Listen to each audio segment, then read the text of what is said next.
ન્યૂઝમાં આપનું સ્વાગત છે। 42 વણકર સમાજ બચત મંડળ મહેસાણાનો દ્વિતીય વાર્ષિક અહેવાલ અને તેજસ્વી તાલાઓનું સન્માન સમારોહ યોજાયો। અમારા સાબર અવાજના રિપોર્ટર ભીખાભાઈ મકવાણા તરફથી મળતી માહિતી મુજબ શ્રી 42 વણકર સમાજ બચત મંડળ મહેસાણા શહેરનો દ્વિતીય વાર્ષિક અહેવાલ અને તેજસ્વી તાલાઓનું સન્માન સમારોહ ડોક્ટર બાબા સાહેબ આંબેડકર હોલ મહેસાણા ખાતે રવિવારે યોજાયો। આ પ્રસંગે તેજસ્વી તાલાઓને શિલ્ડ, સર્ટિફિકેટ અને ફોલ્ડર ફાઇલ આપી સન્માનિત કરવામાં આવ્યા। આ પ્રસંગે બચત મંડળના ચેરમેન ઇન્દ્રવદન પર મારે બચત મંડળ અને તેજસ્વી તાલાઓને શિક્ષણ વિશે માહિતગાર કર્યા। સમારંભના અંતે દાતાઓનું સાલ અને બુકે આપી સન્માન કરવામાં આવ્યું। સમારંભના અંતે ખેમચંદભાઈ મકવાણાએ આભાર વિધિ કરી। રિપોર્ટર ભીખાભાઈ મકવાણા, નંદાસણ। સરકારની યોજનાઓ છે, તમને કદાચ ખબર ના હોય તો પહેલા નવોદય, જવાહર નવોદય કે જે જિલ્લામાં દરેક જિલ્લામાં એક જવાહર નવોદય હોય, એમાં આપણા સમાજના જે પણ બાળકો માટે ત્યાં અનામત સીટો હોય છે, એમાં 75/25 નો રેશિયો જેવા 75% ગામડાની વસ્તી એટલે ગ્રામ્યની લેવાનો અને 25% શહેરની, એટલે 80 નો ક્લાસ બનતો 60 ગ્રામ્યની સ્ટુડન્ટો અને 20 શહેરના। તો એ પણ જો આપણે એકવાર એક કોમ્પિટિશન એક્ઝામ પાસ કરી દઈએ તો આપણું બાળક ગુજરાતી મીડિયમમાંથી ઇંગ્લિશ મીડિયમમાં નિવેદન કર્યું છે કે 2 શબ્દો કહેશે, પણ પહેલા પણ 2 શબ્દો તો કહી જ દીધા છે।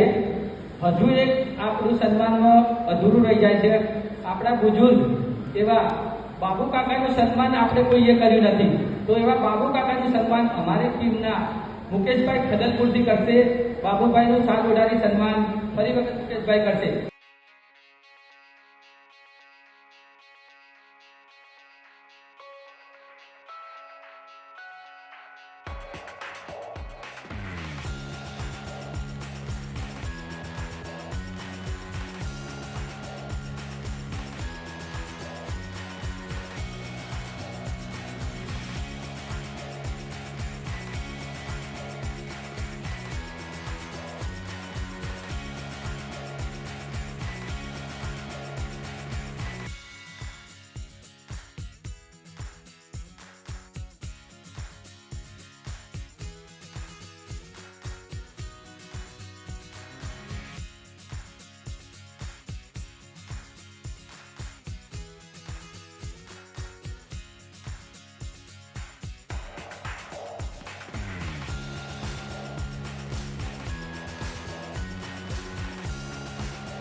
આવા ન્યૂઝ જોવા માટે સાબર આવાઝ યુટ્યુબ ચેનલને સબસ્ક્રાઇબ કરો અને લાઇક કરો, જેથી હવે પછીના દરેક સમાચાર સબસ્ક્રાઇબ કરેલા હશે તેઓને નવા સમાચારની માહિતી મળી જશે।